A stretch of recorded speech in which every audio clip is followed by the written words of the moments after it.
Tonight on Rodney Spitz P.I. Rodney goes after the man that killed his landlord and framed him to take the fall, the Road Warrior. But how will Rodney get close enough to the Road Warrior to get some answers? And does all this even end with the Road Warrior? Or is there something even more dangerous behind post-apocalyptic door number 2? Take it away, gang.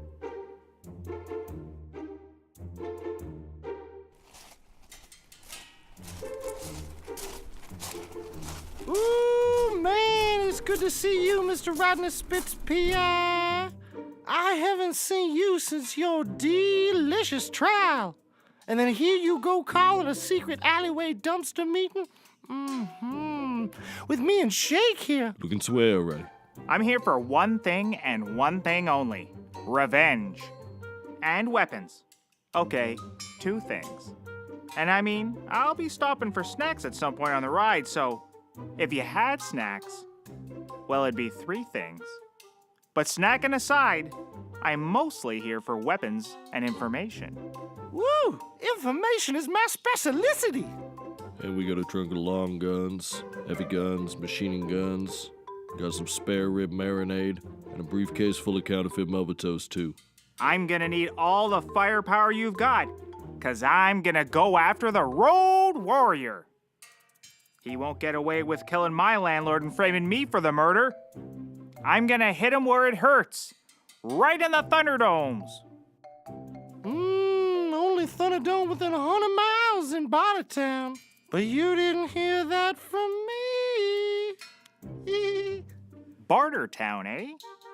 Well, then give me all the guns that I'll need to bring the hammer down on Bartertown, and I'll squeeze that Road Warrior out of his treacherous spider hole. That's real pretty skywriting, but it ain't gonna fly in Bartertown. You gotta check all your weapons at the door, see? The people there, Roddy, they live by a different code. They already living in the post-apocalypse, baby.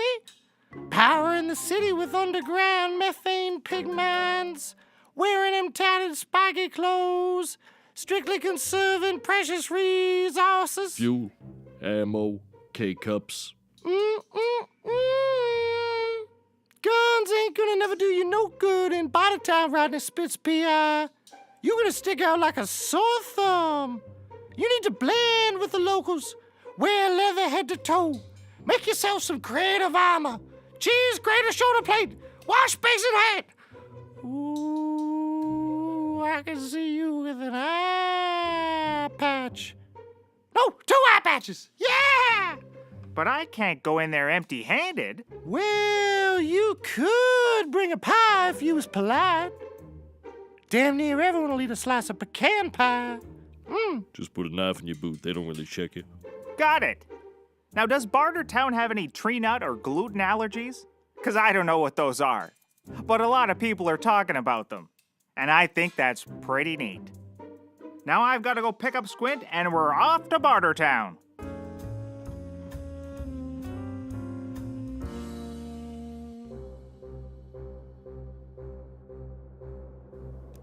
This is our stop, Roddy. This is what we've been training for all morning. A Road Warrior somewhere on the other side of those gates, and we're gonna find him. We're gonna find out why he killed Watson, and we're gonna exact our revenge. And remember to get a transfer, Roddy. $2 is $2. We don't know how long we're gonna be. Hey, you two. You stop right there. Now, what's your business in Bartertown? Bartering? Well, didn't you just come to the right place then? Head on in and get your barter on. Now it's lucky you didn't say you was here to haggle. That is not this town. That's Hagglesville. That's 2 towns over. 2 towns? That's 4 towns if it's a mile. 4 towns? I can get there and back on a 3-legged pig in an afternoon. 4 towns my sow. But I'm not gonna hold you up with haggling right now. You gentlemen must be here for the Thunderdome death match. bartering? I knew I liked you boys. Get on in there and barter hard now.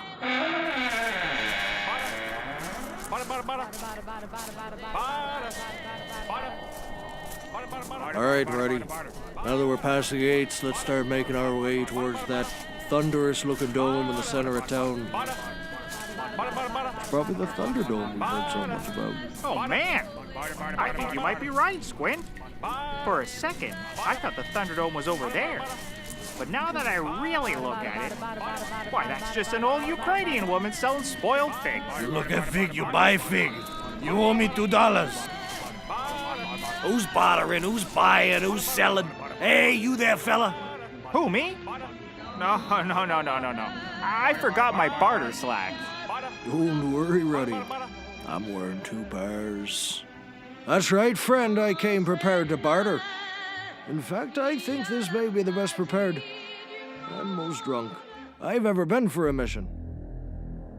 Apparently, I'm the only one that did my homework and watched every one of those blasted Road Warrior movies, learning how he thinks, like an Australian, learning how he moves, that raw, sexual lumbering through the desert in impossibly tight leather pants, black like his heart. There used to be a bird in the office who would take care of things like being prepared for me. There was hardly an assignment I forgot to wear pants when that bird was around. Road Warrior? No. I don't want nothing to do with the Road Warrior. You gonna barter or you gonna leave? Oh, I came to barter, you blubbery salesman. First item, men's corduroy trousers, 1 pair, 32-inch waist. Now there is some wear in the usual dancing areas, but I'm asking only $8. Second item, a handmade child's toupee, size extra bald, asking $3. 1 sterling silver pendant. It's got a Swarovski crystal inlay, and it's in the shape of a swan, chief. Asking $45 firm. Now I've also got this vintage Full House girls backpack containing the up until this point classified location of the ever-elusive Carmen San Diego, which, not to give anything away, but she's definitely in San Diego. California, Venezuela, or Cuba, though. Well, you gotta barter for the backpack, don't you, Chief? Also, for the reek of it, I think there's probably about half-pound of weed in Uncle Jesse pocket. The motorcycle, the hair, frontin' Jesse and the Rippers for 8 seasons and 192 episodes. Why, that Greek stallion stole America's heart. And he hasn't aged a day. Those are nice items, sailor. And strange P.I. eating warm oatmeal out of his pocket. I like the way you both barter. I'll have you know it's quinoa. And I don't know what that is, but a lot of people are talking about it, and I think that's pretty neat to eat. I'll trade you a handful for a couple of answers to a couple of questions about a certain, shall we say, road warrior? I know a deal when I see a deal. Shovel me some and ask your questions, son. I don't mean to interrupt your barter, Rodney, but the gentleman and I are already embroiled in a tete-a-tete. Sir, I'm going to need an answer on these items. I've had quite a few inquiries into the child's toupee, but I'm holding it for you, because I like you. That child's toupee has waited this long, Squint. It can wait just a little while longer. Now, Barterman, if that is your real name. I never said it was. Name's Rick. You're not gonna snake charm me, Barterman.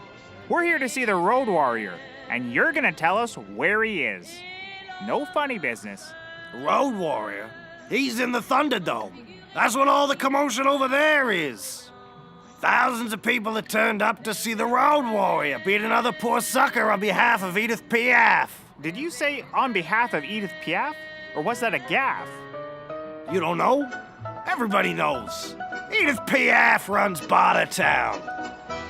Huh? Edith Piaf, Roddy.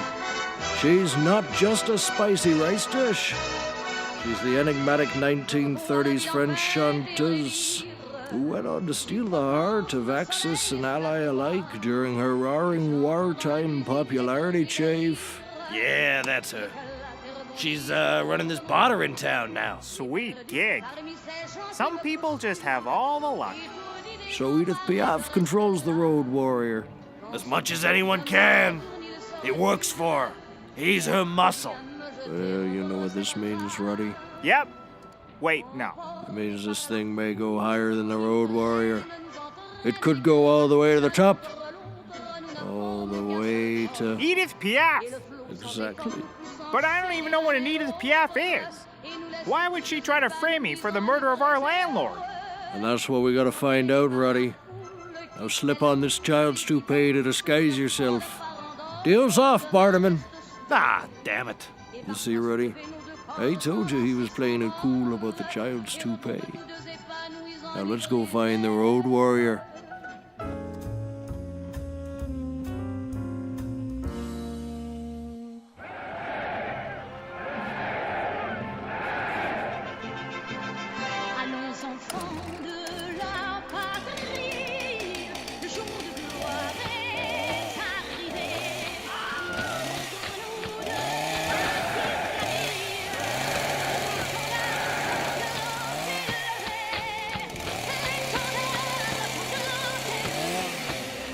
Enough! Finish him, road warrior!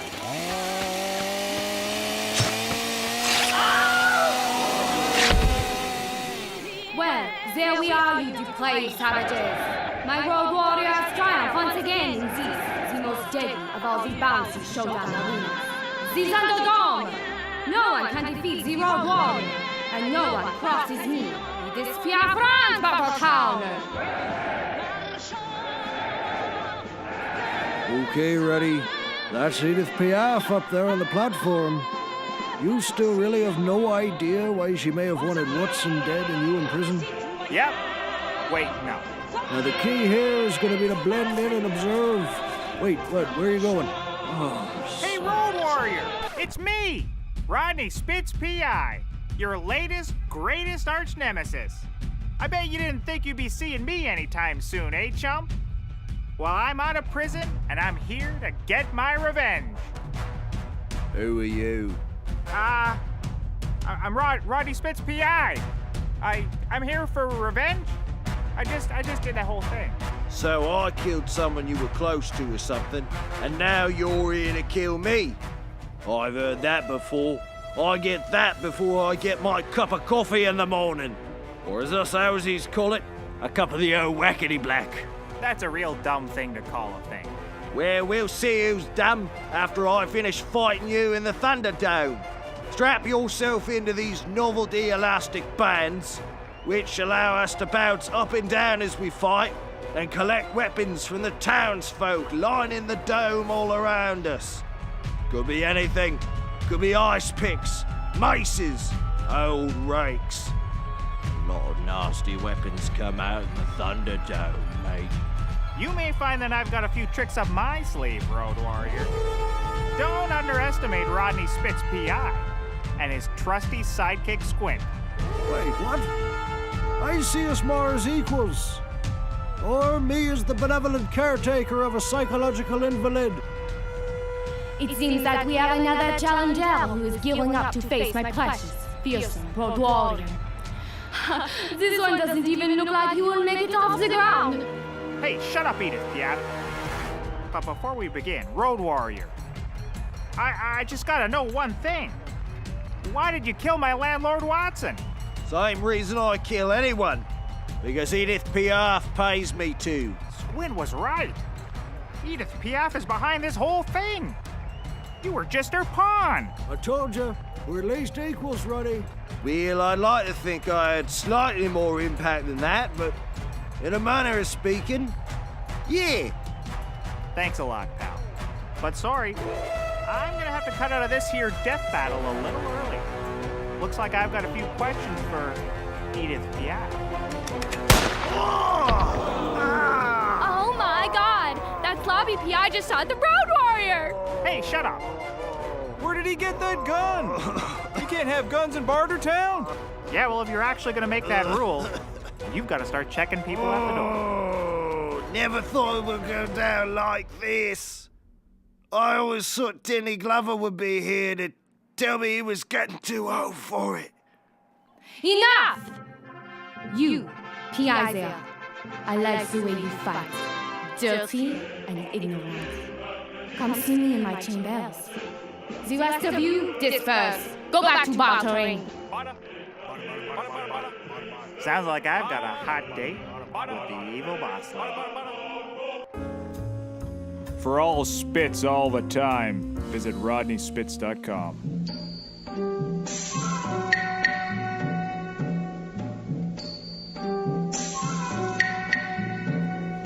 Welcome to my chambers, Rodney Spitz, P.I.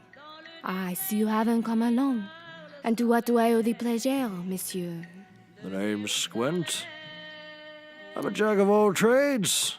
Maintenance man, amateur mortgage broker, registered aquanaut. This is quite the lair you got here, Piaf. Congratulations. Why, thank you. Like everything in this town, it's built from lashed-together scrap metal, but I've tried to make it me. Scarves draped over the lights, hammocks and cushions, and of course, balcony seats to a grand fighting ring of my own design. All right, Edith Piaf, if that is your real name. It is not. It is a, how you say, stage name. I'm here for answers. Why did you frame me for my landlord's murder? And why'd you kill him? All in good time, my dear boys. All in good time. Have a seat, and we will talk a while.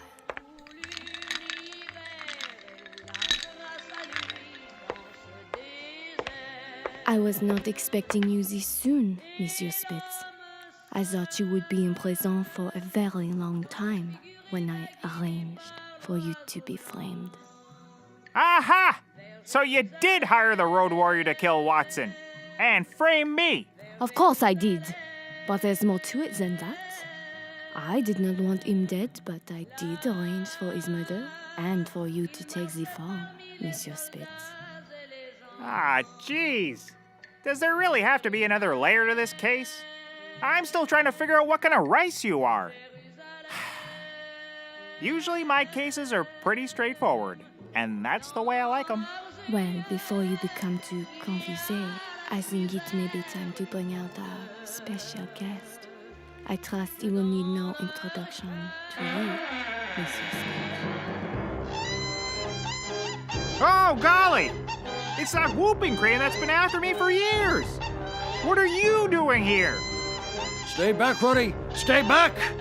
That is one tall bird you don't want to tangle with unarmed. Ah, if only I had my bird harpoons. And to think I laughed at you for bringing those.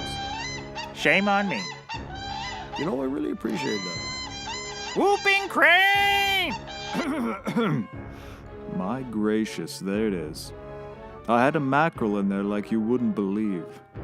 It seems the tables have turned since we last met, Rodney Spitz. Thank you, Edith. Your work here is done. You are dismissed. Of course, Master. Will it all make sense now? Edith Piaf was working for the tallest species of bird in North America. At only 4'8", the crane towers over that tiny elven woman, holding a power over her, corrupting her mind. Question, how do you know so much about Edith Piaf? Like I said, I did my homework for this mission, and I'm glad I did. These sports socks are as advertised, wicking the sweat from my calves. Don't tell me you've forgotten me, Rodney. When I escaped all those years ago, I swore revenge on you and Watson, and I've finally begun to take it. Look, I've offended more large birds than I'd care to remember. You're gonna have to narrow it down just a little. No, it's true. On the ride here, he threw a beer bottle at the car window with a heron. We lost him after about 2 miles, but it was touch and go there for a while. Well then, Rodney, allow me to refresh your memory. It all began 20 years ago in a marsh. My wife Esther and I were having our breakfast of toads and minnows, whooping back and forth as we always did, when out of nowhere, A gunshot rang out and Esther crumbled to the ground. As I rushed over to her in shock, a net dropped on me and you, Rodney, gathered me up and threw me in the trunk of a car as your compatriot Watson tossed Esther's lifeless body along with his rifle beside me. Once we got back to the city, that animal Watson carved Esther up and stuffed her.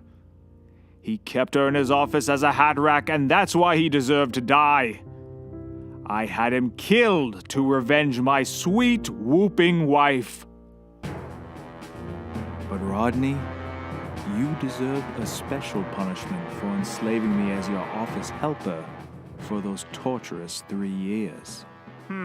Is there anything else you can say?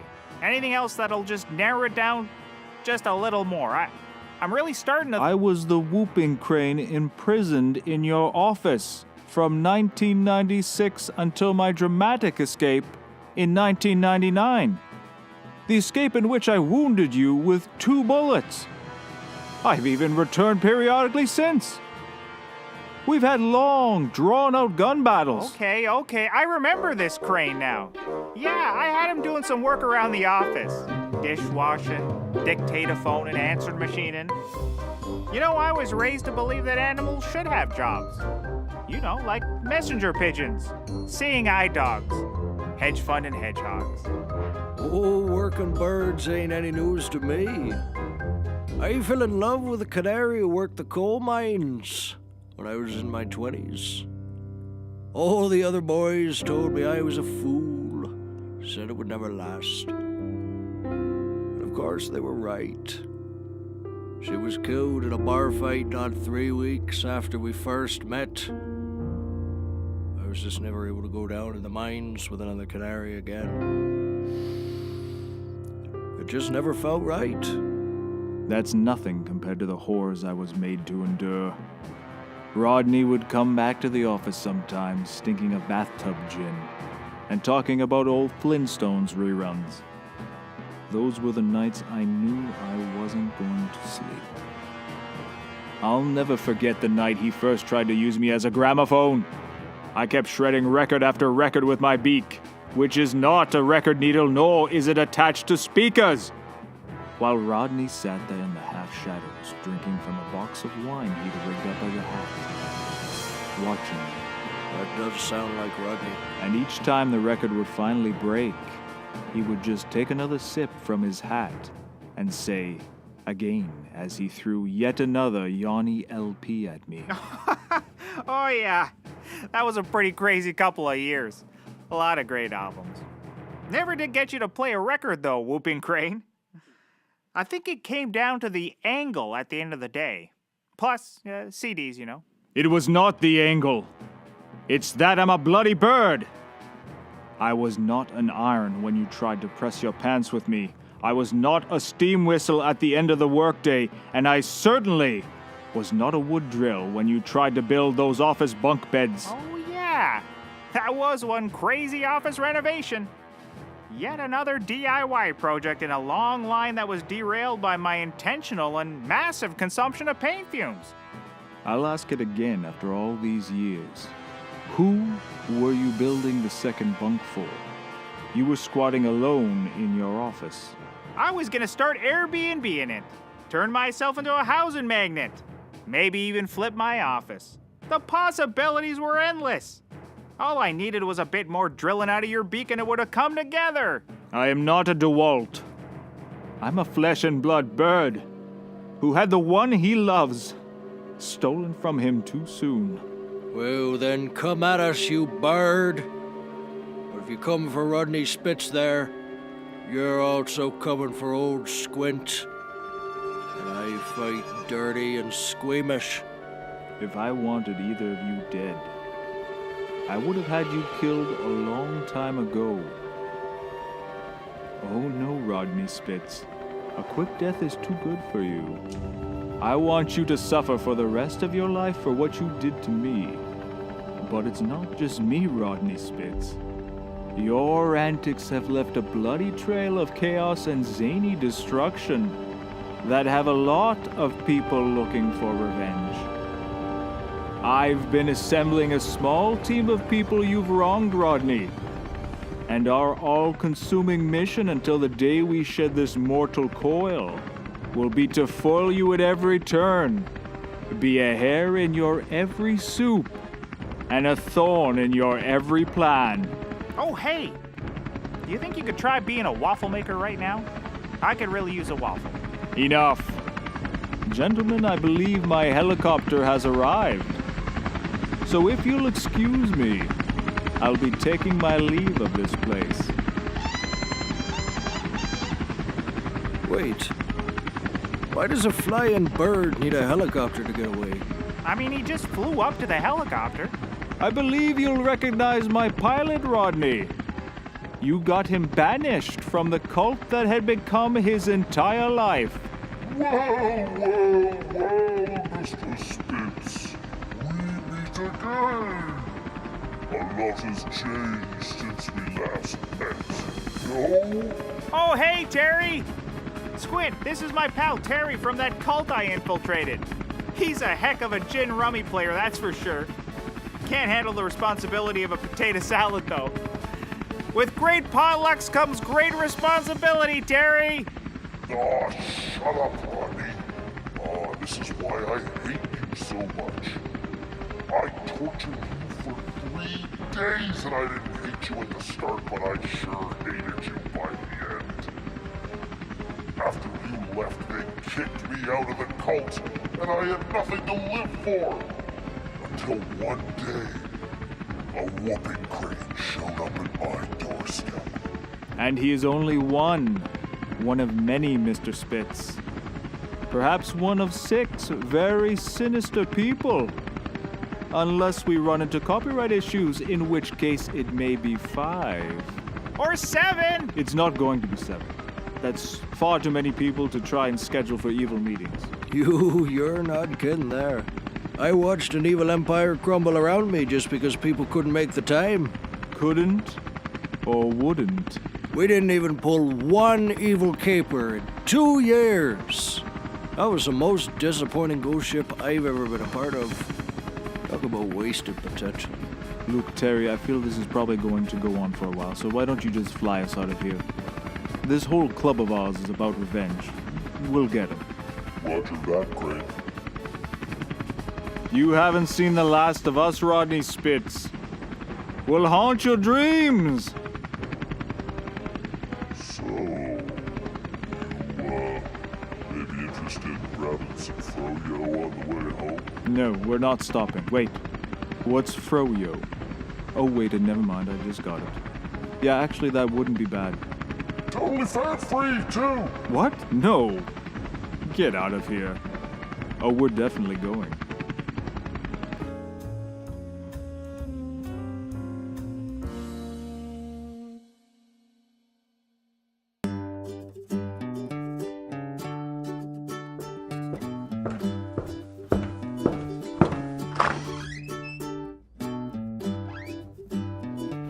Hey, Bricker. Hey, Reno.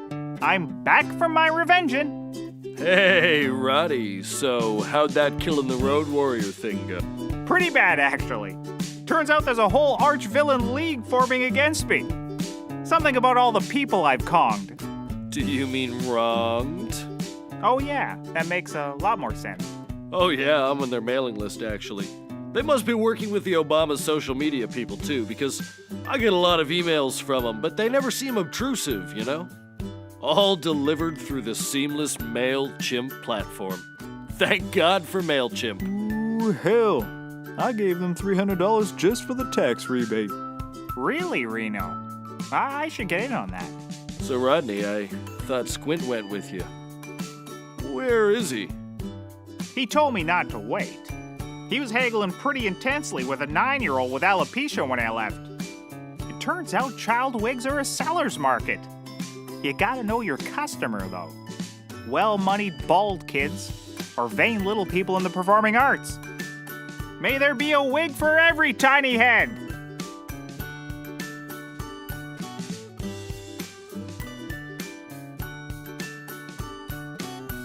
Rodney Spitz PI is conceived, written, and performed by Play Us Out Productions.